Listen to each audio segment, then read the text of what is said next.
Well, good morning. Good morning, and welcome to the Morning Report. Why the cheesy backgrounds? Well, why not? Again, welcome to the Morning Report. My name is Willie Lawson. I trust that you are well. It is Wednesday. Wednesday. I hope you enjoyed the program from yesterday, which is Tuesday, and we're trying to make sure that this week we get one out every day because I know how much you value consistency, and we value it too. We just can't always do it, but we value it. We have three stories for you this morning. One about Twitter again. You know, Twitter is back on the front page again. Last night, Raphael Warnock won re-election in the Senate seat in Georgia. He won his race against Herschel Walker. And I don't think anybody can say that it is a great surprise or shock. I don't think anyone's going to be screaming that there was election fraud in Georgia. There might, I mean, again, we've said this. If you don't believe it's election fraud in the United States, and there's a whole bunch of stuff you probably don't believe, and there's a whole bunch of stuff that I can't trust you with.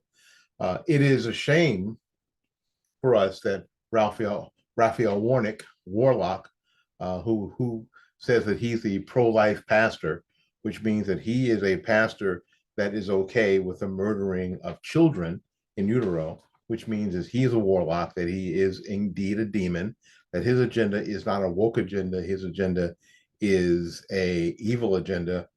But I am getting ahead of myself. He did win re-election for Senate in Georgia, and they will be using this as a victory over Trump because that's all they care about. Ned Ryan of American Majority had an interview with the folks at Breitbart about something called ballot chasing, how we used to be good at it, but we're not so good at it anymore. And in order to continue to win elections, we have got to get good at it again. Basically, he speaks well of Florida, and most of the country hates us because they want to be us. But we'll talk about that too. All right. Well, again, we're going to take a little break. We're back with more of the Morning Report. The Morning Report is a production of fightbackmedia.com, fightbackmedia.com, and fightbackmediatv.com. My name is Willie Lawson. We'll be back right after these messages.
Well, hey everybody, my name is Willie Lawson, and you guys know that I do a lot of stuff on the internet. And you may think with what's happening on Twitter and what's happening on Facebook and what happened to Parler that the mainstream social media sources are really trying to rid themselves of conservative voices. And you'd be right. They most certainly are. But you know what? It isn't as bad as you think it is. It's worse. But there are people who are willing to be platformed for free speech. One of those places is freedomforum.website. Freedomforum.website. You can go there and speak your mind. So come join us. Enjoy the freedom. Enjoy the fun. If you are a true blue conservative, small businesses are near and dear to your heart. They are the lifeblood of our life and economy. I believe this, and that's why my florist is not a website or phone number. My florist is Blooming Days Flower Shop, Tampa's premier flower shop. At 11618 North Florida Avenue here in Tampa, Florida, and at 6835 State Road 54 in Newport Richey. Call Christine at 813-933-1942 and at 727-232-6900. She can also be reached on the web at www.bloomingdays.com.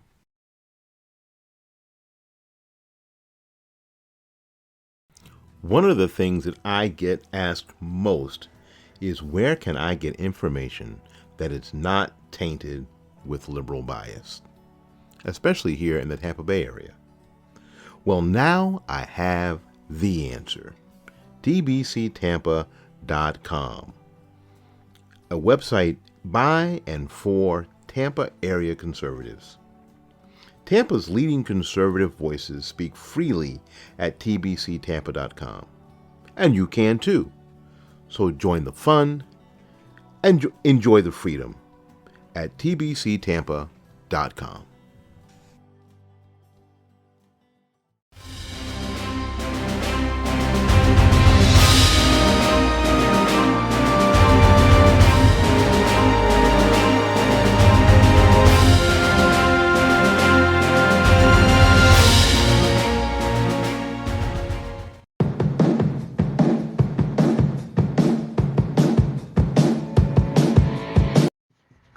My name is Willie Lawson, and this is the Morning Report.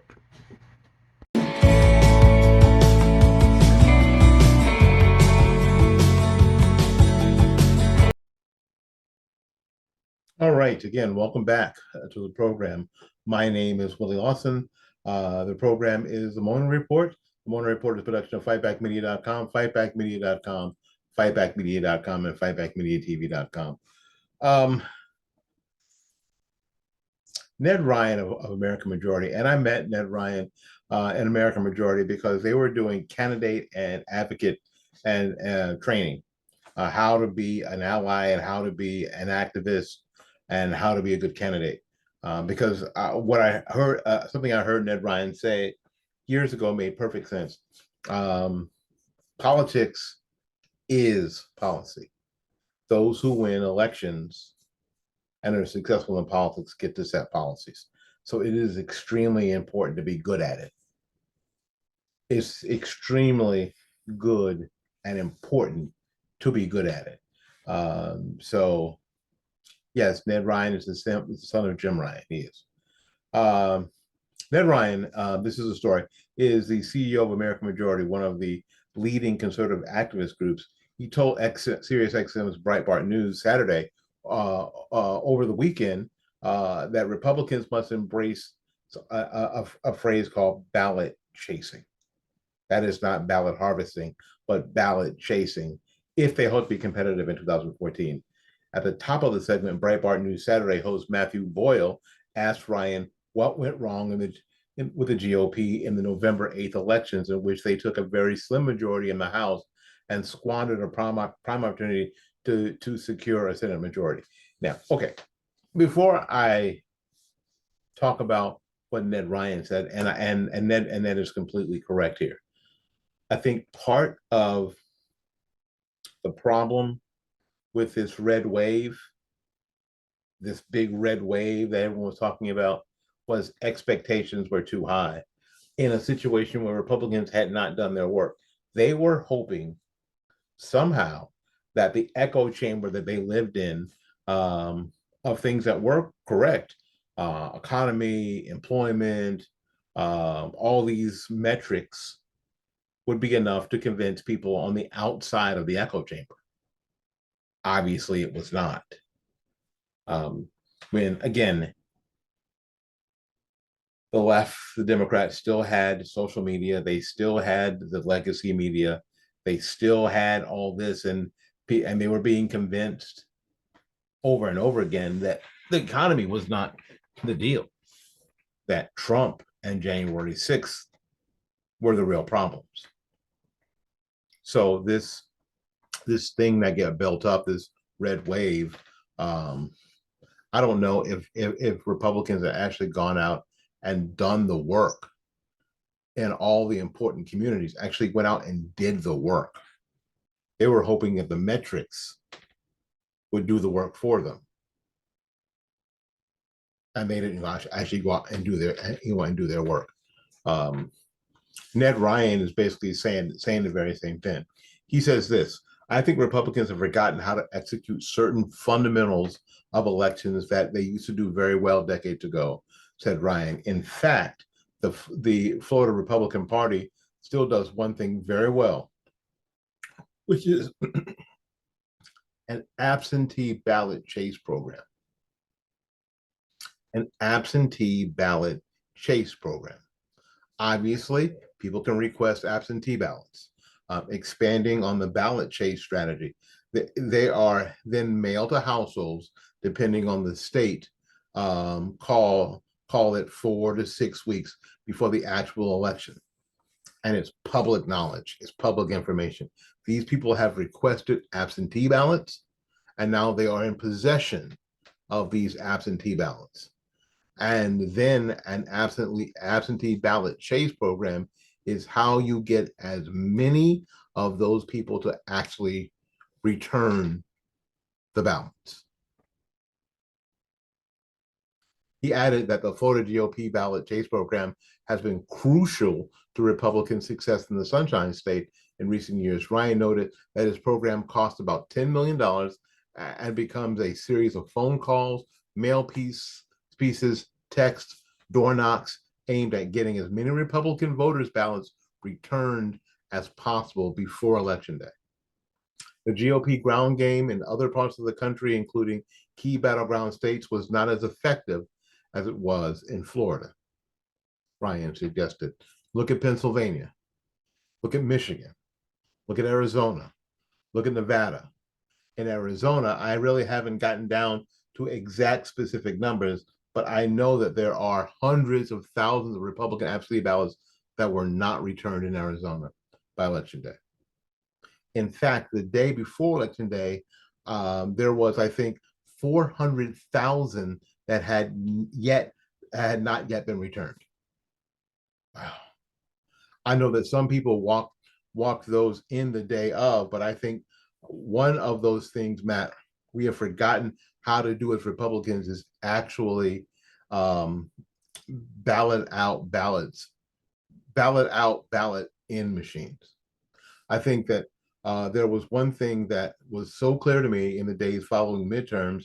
If we do not figure this out, if we do not go back to fundamentals of a ballots in machine, I do not see how we win the White House in 2014, because I do hear people explaining to me in a rational, metric-driven approach, if you're going to actually win Pennsylvania, Michigan, Wisconsin, Nevada, Arizona, Minnesota, maybe even potentially Georgia, unless you actually embrace the program.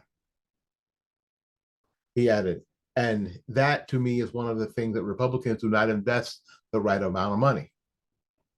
Boyle emphasized that Governor Ron DeSantis, who crushed his Democrat opponent in a re-election bid last month, employed a firm to carry out a sophisticated door-knocking program, and suggested Republicans were more successful in the Sunshine State because they had a real ground game than just throwing a bunch of money in the television ads. You think? You think? He added that oftentimes leaving leaflets at door hangers or are counted as a door knocks, when in fact a volunteer or worker has not actually made contact with a voter. This is something that we teach at American Majority, and they do. And how do I know that they do? Because I've been in that training. I know they do.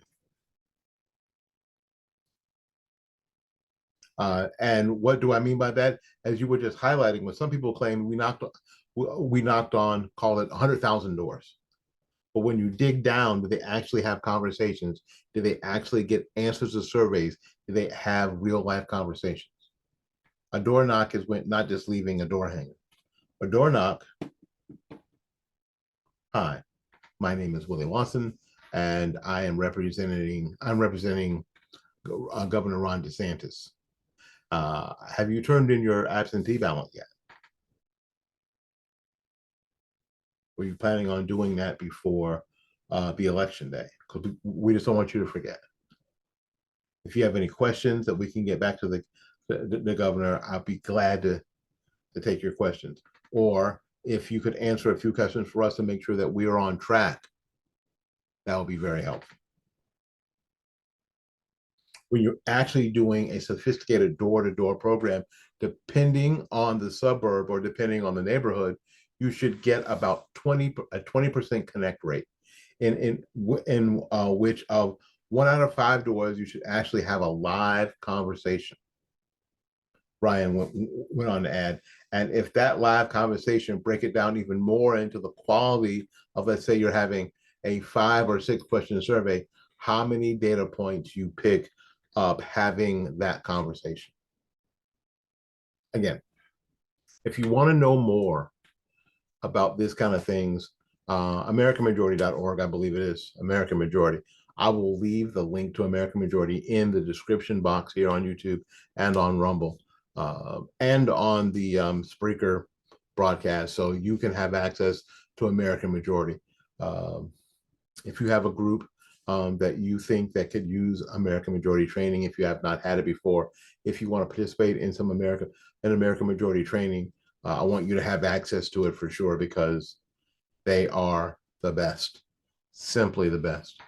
A lot of people in Florida adopted American Majority a long time ago. That picture I showed yesterday as a background with me and my friend Eddie Adams Jr., I was actually recruiting people to go to the American Majority training that was happening the very next day. So we have been involved in Florida in American Majority training with Ned Ryan and his group for a long time, a very long time. All right, we're going to take a little break. We'll be back with more of the program right after these messages.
So is it okay now, because it was, I mean, during the Trump administration, it is okay to talk about the president's yeah, we talked about mental health elderly, so let's talk about this guy mental health. The president's mental acuity, because there's sometimes where it seems to be lacking. Have you seen? Sometimes. Yeah, sometimes it's especially bad. I mean, I'm talking about sometimes it's like really bad. Like, have you seen the picture? I was told not to take any questions. I was told not to take any questions. They're going to be mad at me. They're going to be mad at me. Mr. President, are you the president, or are you 5? You see, what I want. See, the next question is, excuse me, I was told to call on what you call it for NBC. Who's telling you to call on? That's the question that we ought to be asking. Who's telling you this? I mean, I don't understand why nobody won't ask that question. Is Jen Psaki actually the president? Who's telling you to call on these people in the media? Is Jen Psaki actually the president? Probably so.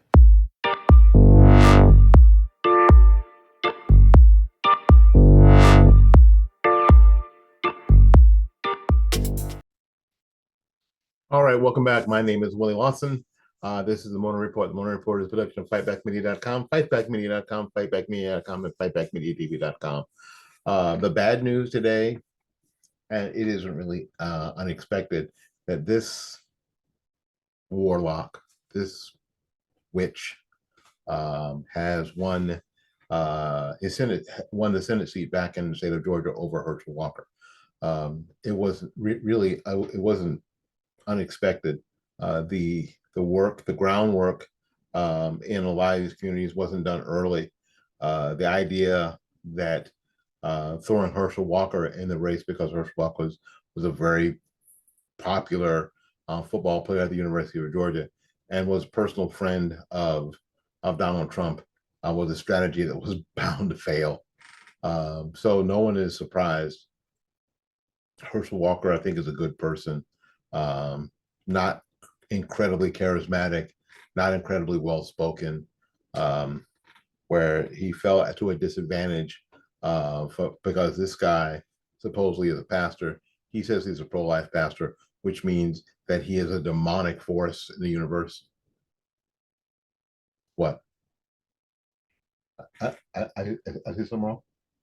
That I believe this guy is a demonic force in the universe.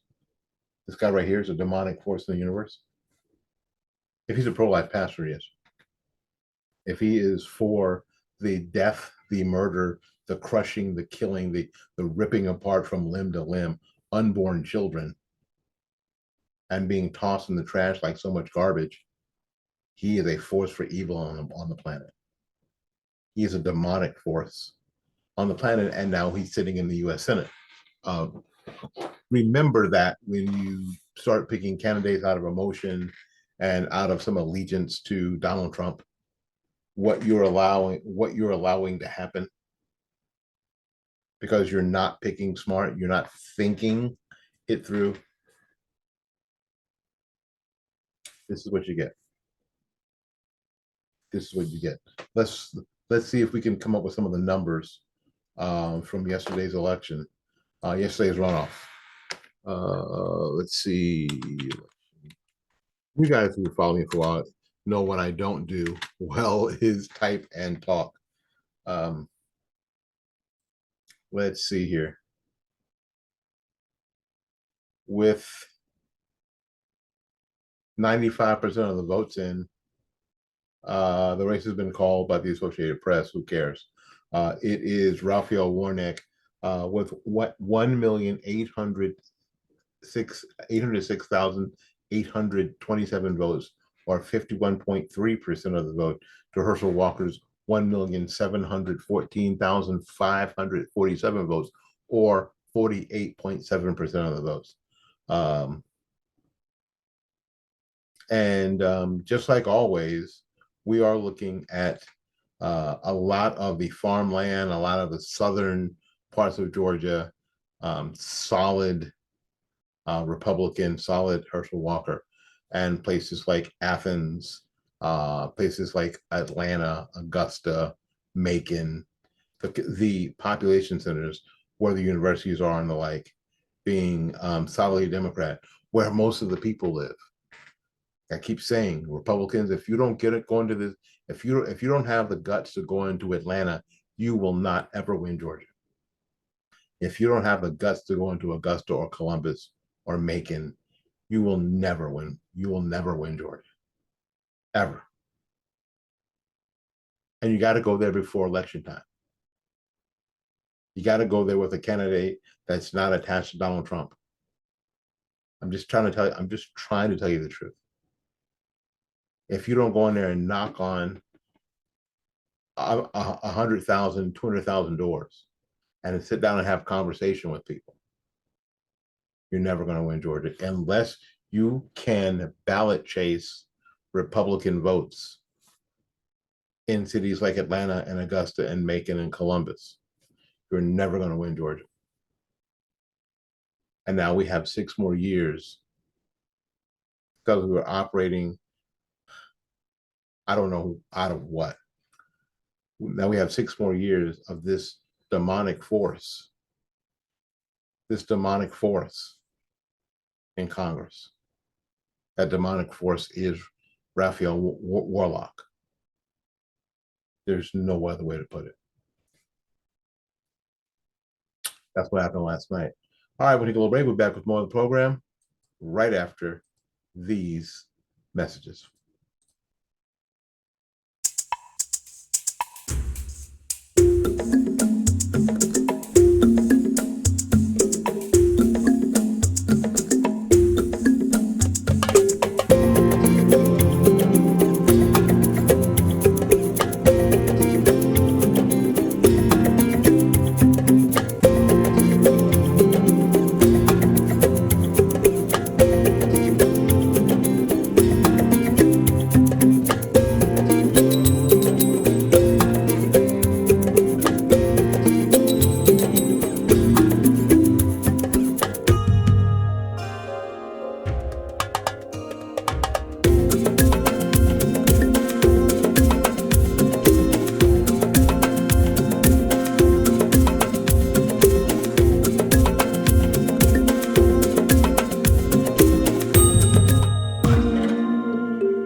Well, hey everybody, my name is Willie Lawson, and you guys know that I do a lot of stuff on the internet. And you may think with what's happening on Twitter and what's happening on Facebook and what happened to Parler that the mainstream social media sources are really trying to rid themselves of conservative voices. And you'd be right. They most certainly are. But you know what? It isn't as bad as you think it is. It's worse. But there are people who are willing to be platformed for free speech. One of those places is freedomforum.website. freedomforum.website. You can go there and speak your mind. So come join us. Enjoy the freedom. Enjoy the fun. If you are a true blue conservative, small businesses are near and dear to your heart. They are the lifeblood of our life and economy. I believe this, and that's why my florist is not a website or phone number. My florist is Blooming Days Flower Shop, Tampa's premier flower shop. At 11618 North Florida Avenue here in Tampa, Florida, and at 6835 State Road 54 in Newport Richey. Call Christine at 813-933-1942 and at 727-232-6900.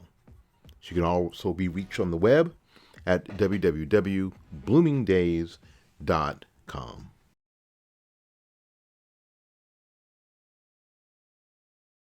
One of the things that I get asked most is where can I get information that is not tainted with liberal bias, especially here in the Tampa Bay area.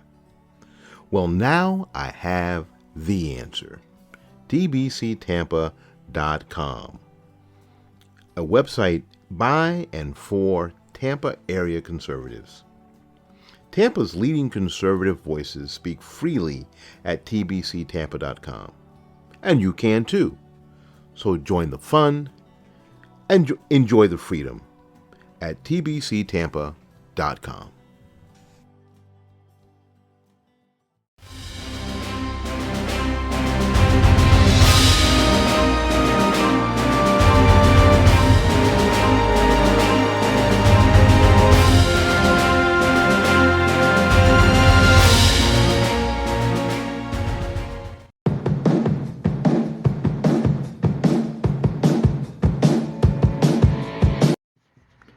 My name is Willie Lawson, and this is the Morning Report.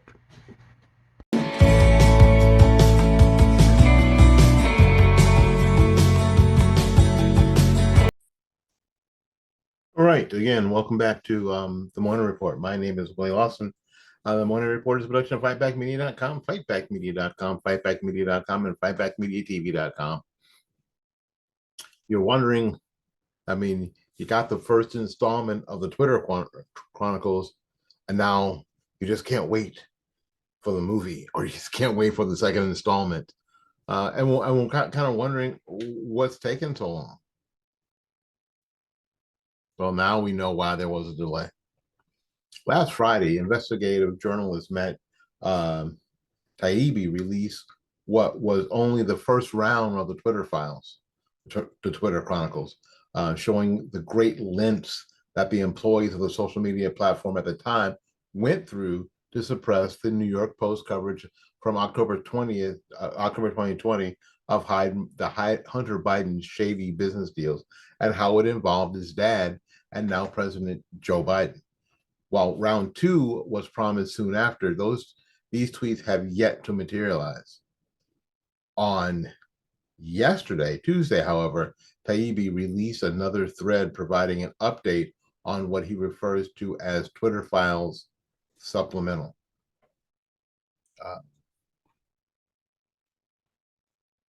Supplemental is indeed a good way of categorizing the latest thread, as there now appears to be a new added layer of controversy. Surprise, surprise. Despite how Elon Musk now owns Twitter, he was not made aware that James Baker, the general counsel for Twitter, who was formerly with the FBI, has tried to get involved. Baker was fired by Musk, as Jeff Charles at our sister site of Red State reported earlier on yesterday. And we know Jeff Charles. Jeff Charles is a friend of the show and a friend of mine and a friend of Fightback Media. Bonche also at Red State offered a thorough take about Baker and what Taibbi's latest thread exposes.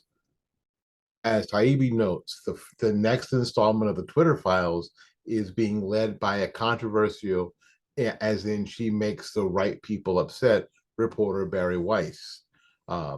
Apparently, while she was working on her part of the effort, she discovered that someone on the back end was curating what was being released. When she inquired about who it was, she discovered it was no other than James Baker. Baker is a name many people who read Red State will likely recall. He was at the center of the Steele dossier and was part of the FBI's regime that tried to bring down Donald Trump via the whole Russian collusion hoax. Naturally, he left that post to take a high-paying job as chief counsel for Twitter, because government hacks who toe the line always have a path to the private sector. It appears that Baker was trying to mitigate the damage of the Twitter files with some kind of attempted cover-up, according to Musk. His expectation wasn't satisfactory and led to his ouster. With Baker gone, the release of files should now continue unabated. I have a feeling Weiss is going to produce something really good with her research. Now, Taibbi's final tweet in the thread on Tuesday evening notes that fellow journalist Bari Weiss will publish them and invites user to, quote, stay tuned, though no further timeline is mentioned in the thread. Weiss herself has previewed the tweet with a quoted retweet of Taibbi's pointing out it's been quite a weekend. So we're going to see. And that's the thing, people don't have to have, these people don't have to sit down and have a meeting about this stuff.